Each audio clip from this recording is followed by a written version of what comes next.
மரமும் காகங்களும். ஒரு நாள் நாப்பூர் காட்டுல வழக்கம் போல காலை பொழுது வந்துச்சு. ஆனா அன்னைக்கு காலை முதலே காடு முழுவதும் கருமேகங்கள் சூழ்ந்திருந்துச்சு. அந்த நேரத்துல மீனுக்குருவியோட குழந்தைங்க சாராவும் கொக்குவும் தங்களோட வீட்டுல உட்கார்ந்தபடியே விளையாடிக்கிட்டு இருந்தாங்க. மீனுக்குருவியோ தன்னோட குழந்தைங்களுக்காக சுட சுட ரொட்டிகளை தயார் செஞ்சுக்கிட்டு இருந்துச்சு. பசங்களா, உங்களோட காலை சாப்பாடு ரெடி ஆகிடுச்சு. உங்க 2 பேருக்கும் பிடிச்ச ரொட்டி செஞ்சிருக்கேன் அப்படின்னு சொல்லிட்டு மீனுக்குருவி தான் வீட்டுல இருந்து வெளியே வந்துச்சு. ஐயோ, வானத்தை பார்த்தா பெரிய மழை வரும் போல இருக்கே. சீக்கிரம் பசங்களுக்கான உணவை எடுத்துக்கிட்டு வீட்டுக்கு வந்துடணும் அப்படின்னு சொல்லிக்கிட்டு மீனுக்குருவி உணவு தேட பறந்து போச்சு. கொஞ்சம் தூரம் பறந்து போன மீனுக்குருவிக்கு ஒரு மரத்தோட கிளையில படர்ந்திருந்த திராட்சை கொடியில ஒரே ஒரு திராட்சை பழுத்து தொங்கிக்கிட்டு இருக்கிறத பார்த்துச்சு. உடனே மீனுக்குருவியும் ரொம்ப சந்தோஷமா அந்த திராட்சை கொத்தை எடுத்துக்கிட்டு தன்னோட வீட்டை நோக்கி பறந்து போச்சு. அந்த நேரத்துல ஒரு உயர்ந்த மரத்தோட கிளையில ஒரு சாமியார் குருவி உட்கார்ந்து இருந்துச்சு. ஏ குருவி, இங்க வா, எனக்கு உன்னோட உதவி தேவை. பாபா, சொல்லுங்க, எதுக்காக என்ன கூப்பிட்டீங்க? குருவி, நான் தொடர்ந்து 5 நாட்களா கடுமையான தவத்தை செஞ்சுக்கிட்டு இருந்தேன். இப்போதான் என்னோட தவம் முடிஞ்சது. எனக்கு இப்போ ரொம்ப பசிக்குது. நீ உன்கிட்ட இருக்கிற பழத்தை எனக்கு சாப்பிட தருவியா? பாபா, இந்த இனிப்பான பழங்களை நான் என் குழந்தைங்களுக்காக கொண்டு போய்கிட்டு இருந்தேன். இந்த பழத்தை நீங்களே சாப்பிடுங்க. நான் என் குழந்தைக்கு வேற ஏதாச்சும் தானியங்களை கொண்டு போறேன் அப்படின்னு சொன்ன மீனுக்குருவி அந்த திராட்சை பழத்தை சாமியார் குருவிக்கு கொடுத்துச்சு. ரொம்ப பசியா இருந்த அந்த குருவியும் சீக்கிரமா மொத்த பழத்தையும் சாப்பிட்டு முடிச்சிடுச்சு. அந்த நேரத்துல அந்த பக்கமா காலுக்காக ஒரு வாழைப்பழத்தை எடுத்துக்கிட்டு பறந்து வந்துச்சு. ஏ காகமே, ஒரு நிமிஷம் இங்க வா, எனக்கு உன்னோட உதவி தேவை. என்ன பாபா, மழை வர்ற மாதிரி இருக்கு. நான் சீக்கிரம் வீட்டுக்கு போயாகணும். என்ன விஷயம், சீக்கிரம் சொல்லுங்க. காகமே, நான் 5 நாளா எதுவும் சாப்பிடல. எனக்கு ரொம்ப பசிக்குது. உன் கையில இருக்கிற வாழைப்பழத்தை எனக்கு கொடுப்பியா? பாபா, அதெல்லாம் முடியாது. எனக்கும் தான் பசிக்குது. நான் இத வீட்டுக்கு எடுத்துட்டு போகாட்டா என் மனைவி என்னை துரத்தி வெளியே விட்டுடுவா. கழுவண்ணா பாவம், அவர் ரொம்ப பசியா இருக்காருன்னு நினைக்கிறேன். நீங்க உங்ககிட்ட இருக்கிற பழத்தை கொடுங்க. நாம 2 பேரும் ஒன்னா போய் தானியங்களை கண்டுபிடிக்கலாம். மகனே, நீ எனக்கு இந்த பழத்தை தந்தினா அதுக்கு கைமாறா நான் நிச்சயமா உனக்கு ஒரு பொருளை தருவேன். ஓ அப்படியா? சரி சரி பாபா, இப்பவே தரேன் அப்படின்னு சொன்ன காலுக்காக தான் கிட்ட இருந்த வாழைப்பழத்தை சாமியார் குருவிக்கு கொடுத்துச்சு. சாமியார் குருவியும் வேகமா அந்த பழம் மொத்தத்தையும் சாப்பிட்டு முடிச்சிடுச்சு.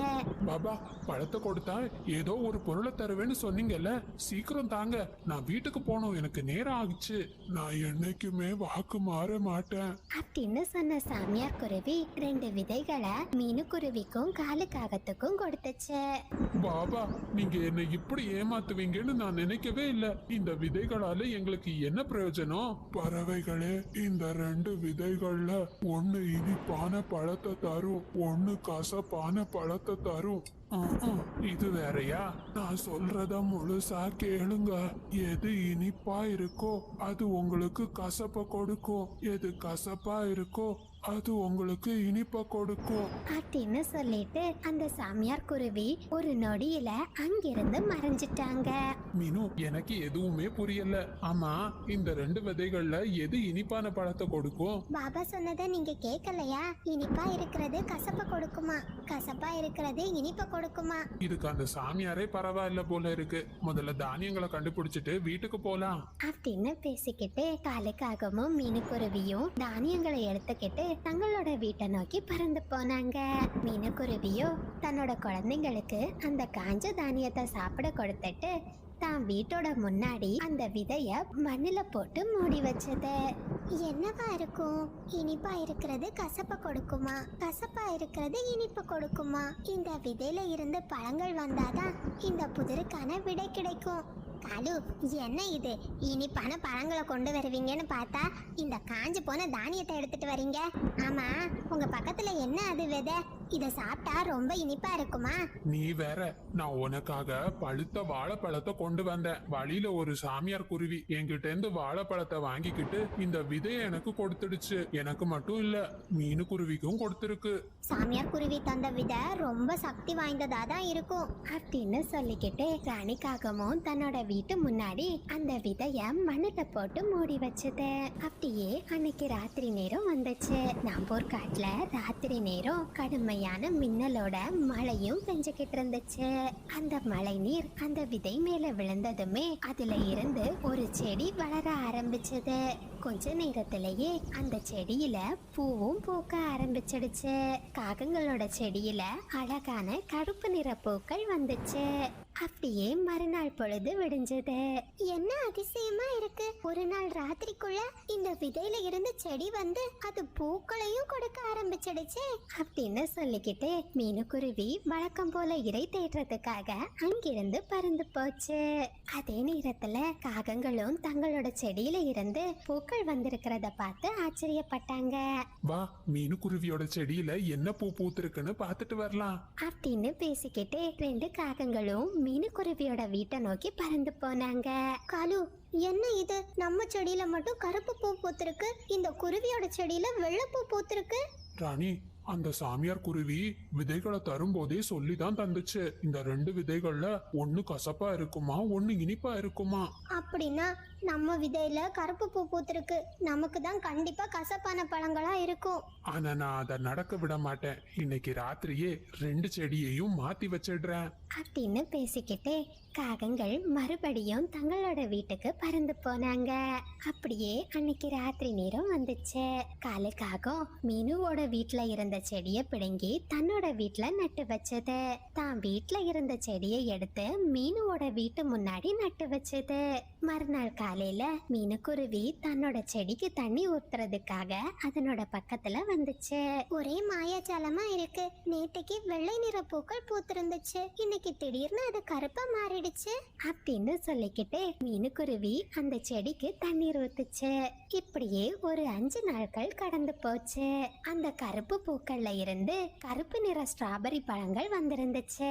அந்த வெள்ளை பூக்கள்ல இருந்து சிகப்பு நிற ஸ்ட்ராபெரி பழங்கள் வந்திருந்துச்சு. ஸ்ட்ராபெரி ஒன்னொன்னும் பழ பழன்னு இருக்கு, இதை இப்பவே நாம சாப்பிட்டு பார்க்கலாம் அப்படின்னு பேசிக்கிட்டு 2 காகங்களும் அதுல இருந்த ஸ்ட்ராபெரி பழத்தை பறிச்சு சாப்பிட்டாங்க. அந்த பழம் ரொம்ப இனிப்பாகவும் தேன் சுவையிலையும் இருந்துச்சு. நல்ல வேளை நாம செடிய மாத்தி வச்சோம். நாம இந்த நேரம் கசப்பான பழங்களை சாப்பிட்டுருப்போம். வா, அந்த மீனுக்குருவியோட நிலைமைய பார்த்து நாம சிரிக்கலாம் அப்படின்னு பேசிக்கிட்டு 2 காகங்களும் மீனுவோட வீட்டை நோக்கி பறந்து போனாங்க. மீனு, பாபா எனக்கு தான் இனிப்பான விதைகளை கொடுத்திருக்காரு. எங்க செடியில இருக்கிற ஸ்ட்ராபெரி பழங்களை சாப்பிடுறதுக்கு அவ்வளோ ருசியா இருக்கு. ரொம்ப நல்லது காலுவண்ணா. ஆனா என்னோட இந்த ஸ்ட்ராபெரி பழங்களை சாப்பிடவே முடியல, ரொம்ப கசப்பா இருக்கு. மீனு, ஸ்ட்ராபெரி பழம் வேணும்னு என் வீட்டு பக்கம் வந்துடாத. அந்த தேன் சுவையில இருக்கிற பழத்தை நானும் காலுவும் தான் சாப்பிடுவோம் அப்படின்னு சொல்லிட்டு காகங்கள் அங்கிருந்து பறந்து போயிட்டாங்க. அந்த நேரத்துல மீனுக்குருவிக்கு பாபாவோட வார்த்தைகள் ஞாபகம் வந்துச்சு. எது இனிப்பா இருக்கோ அது கசப்பா கொடுக்கும், எது கசப்பா இருக்கோ அது இனிப்ப கொடுக்கும். எதுக்கும் இந்த ஸ்ட்ராபெரி பழத்தை முழுவதுமா வெட்டி பார்க்கலாம் அப்படின்னு சொன்ன மீனுக்குருவி தன்னோட செடியில இருந்து ஒரு ஸ்ட்ராபெரி பழத்தை பறிச்சு அதை 2ஆ வெட்டுச்சு. அந்த கசப்பான ஸ்ட்ராபெரி பழத்தோட விதை தங்க நிறத்துல இருந்துச்சு. அந்த புதிருக்கு இதுதான் விடையா? என்னோட ஸ்ட்ராபெரி பழம் கசப்பா இருக்கு, ஆனா அதனோட பலன் எனக்கு ரொம்ப இனிமையை கொடுக்குது. மீனுக்குருவியும் அந்த தங்கத்தை வச்சு கொஞ்ச நாட்கள்லயே தனக்குன்னு ஒரு பெரிய வீட்டை கட்டிக்கிச்சு. மீனு, உன் புது வீடு பாக்குறதுக்கு ரொம்ப அழகா இருக்கு. ஆமா, உனக்கு எப்படி இவ்ளோ வசதி வந்துச்சு? காகங்கள் இப்படி கேட்டதுமே மீனுக்குருவி தன்னோட செடியின் ரகசியத்தை சொல்லுச்சு. இத கேட்ட காகங்கள் தங்களுக்கு கிடைச்ச வாய்ப்பை நழுவ விட்டதை நினைச்சு ரொம்பவும் பொறாமப்பட்டாங்க. அந்த பாபா எனக்கு தான் தங்க விதைகளை கொடுத்திருக்காரு. என்னோட அவசர புத்தியால இப்போ எல்லாமே நாசமாகிடுச்சு. கலு, இப்ப எதுக்கு புலம்பிக்கிட்டு இருக்கீங்க? மறுபடியும் நாம 2 செடிகளையும் மாத்தி வைக்கலாம். ராத்திரி நேரத்துல 2 காகங்களும் அந்த செடியை மாத்தி வைக்கிறதுக்காக போனாங்க. மீனுவோட செடியில ஒரு பெரிய பாம்பு வந்துச்சு. ஹே காகங்களே, இது அந்த குருவிக்கு சொந்தமான செடி. இத நீங்க இனிமே எதுவும் பண்ண முடியாது. இங்கிருந்து ஓடி போயிடுங்க. பாம்பை பார்த்த பயத்துல 2 காகங்களும் அங்கே. நண்பர்களே, இது சப்ஸ்கிரைபர் விருப்பத்திற்கான நேரம். ரக்ஷனா, மித்ரன் 2 குட்டீஸ்க்கும் ஒரு பெரிய ஹாய். சுஜித்ரா, சர்மி 2 குட்டீஸ்க்கும் ஒரு பெரிய ஹாய். ஹாய் தங்கோ பாப்பா. ரோஜ்மா, சக்திகா 2 பாப்பாவுக்கும் ஒரு பெரிய hi. Hi Kanishka. Hi Harshini. Hi Janani. Hi Jenin. Hi Devika. Hi Jayakrishnan. Hi Rajkumar. Hi Hisma Mariyam. Hi Lithesh. Harshini பாப்பா, உங்களுக்கு இனிய பிறந்த நாள் நல்வாழ்த்துக்கள்.